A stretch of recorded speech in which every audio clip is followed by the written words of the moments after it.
elemental. Attack the Dark Elf twins. The story begins with a popular online virtual reality game called Yggdrasil. However, due to circumstances, the company has decided to shut down its servers. A certain player named Momonga is a guild leader of an old gown. He's savoring his last few moments in the game before the server shut down for good. And it becomes history. The only other guild member is his dear friend Hero, who was also inside the game.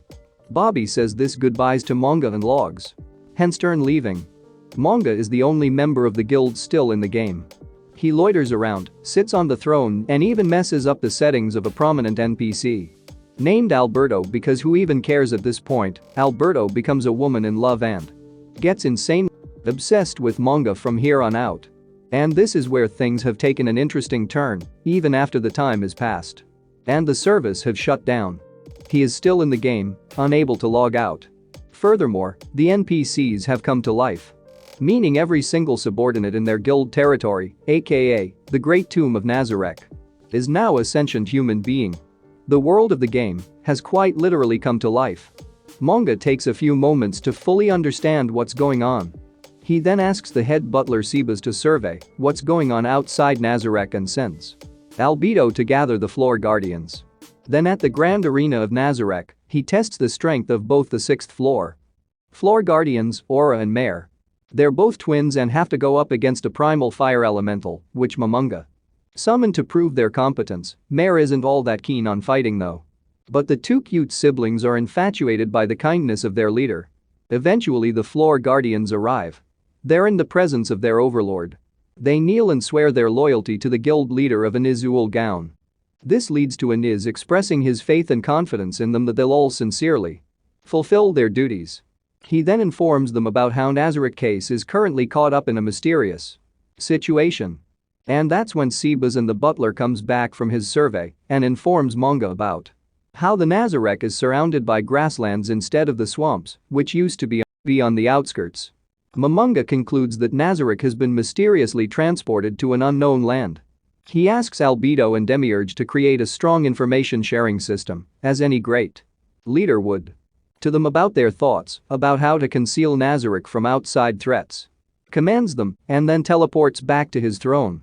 Meanwhile, the floor guardians were overwhelmed in his presence, and after he takes his leave, they can't help but praise their leader.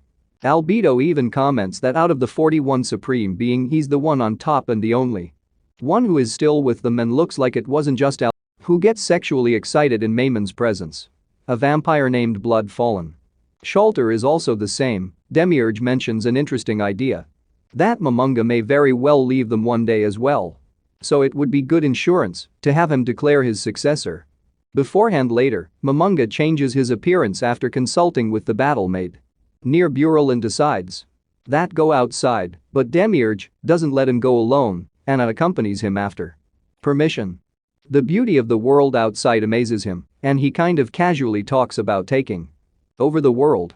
Demiurge took that statement seriously.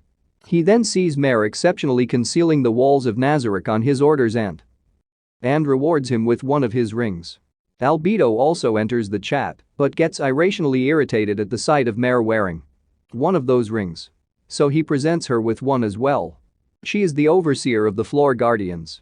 After all, as this is going on, we get a glimpse of a group who's about to attack a certain village in the frontier, and also something about luring the beasts into their cage.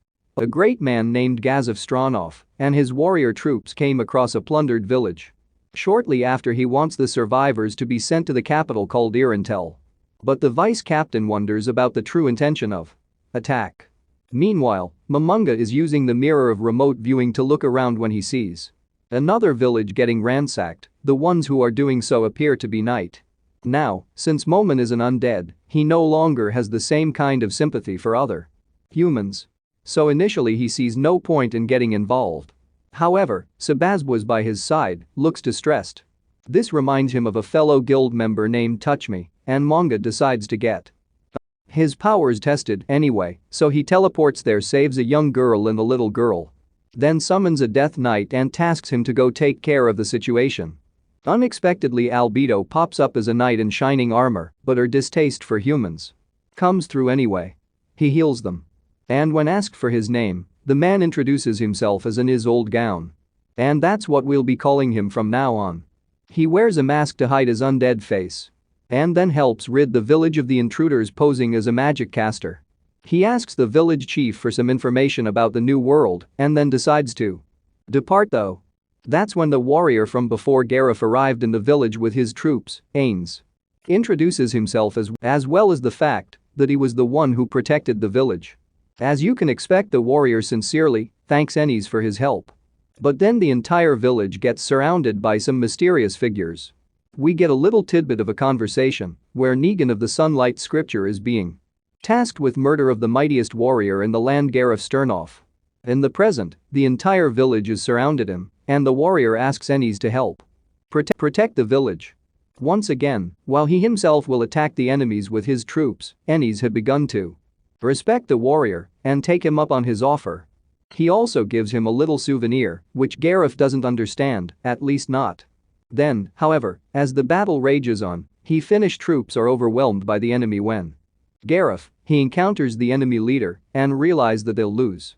He warns him, tells him to leave the village alone because someone even stronger than he himself is currently there. The enemy leader casts it aside as a mere bluff and tells his troops to finish off Gareth for good. But then just before Gareth lost his life, he and his men are suddenly transported back to the village because of that souvenir, which vanished after doing its job. Gareth instantly realized that it was Ennis who saved them, and Ennis and Albedo then go to the battlefield within mere moments. Ennis has them all scared out of their living daylights and asks them to surrender, but their leader doesn't listen and decides to summon his strongest angel, the Dominion Authority, seeing him called at the strongest severely disappointed Ains, but the leader, once again, thought that it was just a bluff and asked the angel to attack, and unexpectedly it does barely end up scratching Ains, which leads to Albedo getting mad with rage. He asks Albedo to calm down and then makes the angel disappear using a black hole. The enemy has no cards left whatsoever and beg for forgiveness, but it was about time. They suffer the consequences. All of them get annihilated. Albedo, a woman in love, is beyond thrilled seeing how cool her master is following this event. Anais returns back home.